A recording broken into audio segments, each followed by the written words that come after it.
Dear student parent அனைவருக்கும் அன்பான வணக்கங்கள். Future education Ramesh.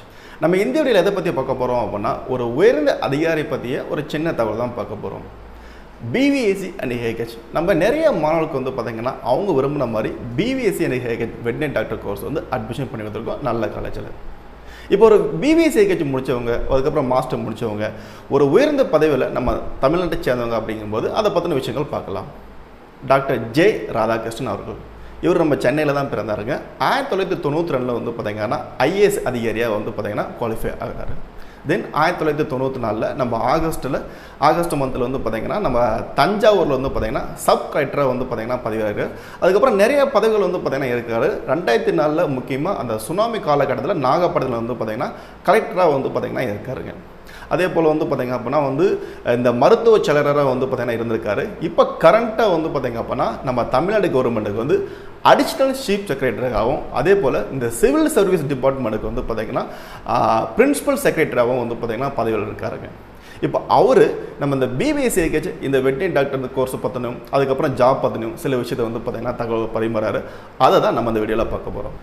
Doctor J Radhakrishnan அவர்கள் நம்ம புதிய தலைமுறை சேனலுக்கு கற்க கசர அப்படிங்கிற நிகழ்ச்சியில் கலந்துக்கிட்டு சில விஷயங்களை வந்து அவரோட அனுபவத்தை, இந்த வெட்னரி கோர்ஸை பற்றின அனுபவத்தை ஷேர் பண்ணிருக்காரு. இது கண்டிப்பாக உங்களுக்கு உதவியாகும் அப்படின்றத நம்ம ஷேர் பண்ணுறோம். இது எதுக்காக பகிர்றோம் அப்படின்னு கேட்டிங்க அப்படின்னா, ஒரு வெட்னரி படிக்கக்கூடிய மாணவர்கள் அவங்க இலக்குகளை வந்து நிர்ணயிக்காகவும் அவங்களுக்கு ஒரு மோட்டிவேஷனுக்காகவும் இது கண்டிப்பாக உதவியாக இருக்கும். தேங்க்யூ. கண்டிப்பாக வாட்ச் பண்ணுங்க. மருத்துவத்துறை செயலாளர் திரு ராதாகிருஷ்ணன் அவரும் கால்நடை மருத்துவம் தான் படிச்சிருக்காரு. அவர் இதுல என்ன மாதிரியான வாய்ப்புகள் இருக்கு அப்படின்னு சொல்றாரு, பார்க்கலாம். குறிப்பா நம்ம வந்து பெட் கேர், ப்ரைவேட்டில் பெட் கேர், அது மட்டும் இல்லாமல் ஜூ அனிமல் கேர், இதெல்லாம் வந்து அனிமல் ட்ரீட்மெண்ட் ஆங்கிளில் நான் சொல்கிறேன். அரசு மருத்துவமனைகள், கால்நடை மருத்துவமனைகள், ஜூ, அதே மாதிரி நம்மளோட பெட் கேர். இன்னொரு பக்கம் என்னென்னா, எக்கனாமியில் அது மிக முக்கியமான ஒரு பங்கு கால்நடைத்துறைக்கு இருக்குது. இப்போ நீங்கள் வந்து பவுல்ட்ரி இண்டஸ்ட்ரி பார்த்தீங்கன்னா நம்ம நாமக்கல்லில் தான் இந்தியாவிலேயே மேக்ஸிமம் நம்ம முட்டைகள் வந்து உற்பத்தியாக இது பண்ணுறது. அந்த இண்டஸ்ட்ரியை செயல்படுத்தக்கூடிய ஒரு மிக முக்கியமானவங்க கால்நடை மருத்துவர்கள். அது மட்டும் இல்லாமல் ஃபீட் இண்டஸ்ட்ரீஸ், அனிமல் ஃபீடுங்கிறது அனிமலுக்கான உணவு, அந்த இண்டஸ்ட்ரியில் மிக முக்கியமான பங்கு. அது மட்டும் இல்லாமல் தொடர்ந்து நீங்கள் பார்த்தீங்கன்னாக்க இன்சூரன்ஸு, பல்வேறு துறைகளில் அவங்க வந்து பேங்கிங், இதுலேயும் கால்நடை மருத்துவரை ரெக்ரூட் பண்ணுறாங்க. குறிப்பாக பல கால்நடை மருத்துவர்கள் எப்படி வேளாண்மையில் படித்தவங்க வந்து சிவில் சர்வீஸ்க்கு வராங்களோ, அந்த மாதிரி கால்நடை மருத்துவர்களும் சிவில் சர்வீஸ்க்கு வந்திருக்காங்க. இது ஒரு பக்கம் இருக்க.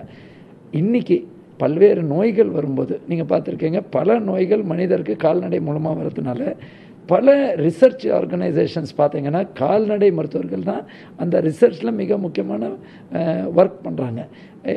அதுக்கு முக்கியமான காரணம் என்னென்னா, நம்ம மருத்துவர்களின் தேவை அதிகமாக இருக்கும்போது மருத்துவர்கள் வந்து பல மருத்துவர்கள் ரிசர்ச்சில் கிளினிக்கல் ரிசர்ச் பண்ணுவாங்களே தவிர்த்து பேசிக் ரிசர்ச் பண்ணுறது பூராவுமே பியூர் சயின்ஸ் கால்நடை மருத்துவர்கள் மற்ற துறையினர் பண்ணுவாங்க.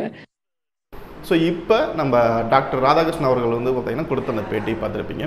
அதாவது ஒரு உயர்ந்த பதவியில் இருக்கக்கூடியவங்க அந்த கோர்ஸ் எதை படித்ததை வச்சு அந்த எந்த மாதிரிலாம் ஆப்பர்ச்சுனிட்டி இருக்குது அப்படின்னு சொல்லும்போது மாணவர்களுக்கும் பெற்றோர்களுக்கும் பெரிய நம்பிக்கையும் தரும். அதே போல் மாணவர்களுக்கு நம்ம எதை நோக்கி பயணம் செய்கிறோம் அப்படிங்கிறத ஒரு குறிக்கோள் வந்து பார்த்திங்க அப்படின்னா வந்து அவங்க வைக்கணும், அதை நோக்கி ஈஸியாக பயணம் செய்யணும், சீக்கிரமாக போகணும், நல்லபடியாக இருக்கணும் அப்படிங்கிற அந்த விஷயங்களை கட்டுப்பாடுகளை கொண்டு வருவாங்க.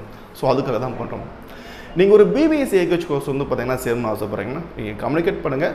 உங்களுக்கு ப்ராப்பரான இடத்துல கைட் பண்ணி ஒரு நல்ல எஜுகேஷன், நல்ல பாதுகாப்பு, ரேகிங் கிடையாது, அதே போல் வந்து நல்ல விதமான ஃபுட்டு ப்ளஸ் ப்ராப்பரான வந்து பார்த்திங்கன்னா வெட்னரி கேசஸ் அதிகமாக வந்து பார்த்திங்கன்னா வரக்கூடிய காலேஜில் உங்களுக்கு அட்மிஷன் பண்ணி கொடுக்குறோம்.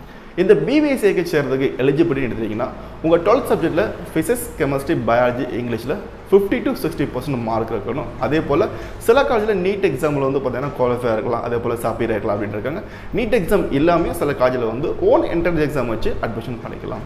உங்களுக்கு அட்மிஷன் வேணும் அப்படின்னா கம்யூனிகேட் பண்ணுங்கள். உங்களுக்கான ப்ராப்பரான வழிகாட்டுதல் அட்மிஷன் சப்போர்ட் செய்து தரலாம். தேங்க்யூ. All the best.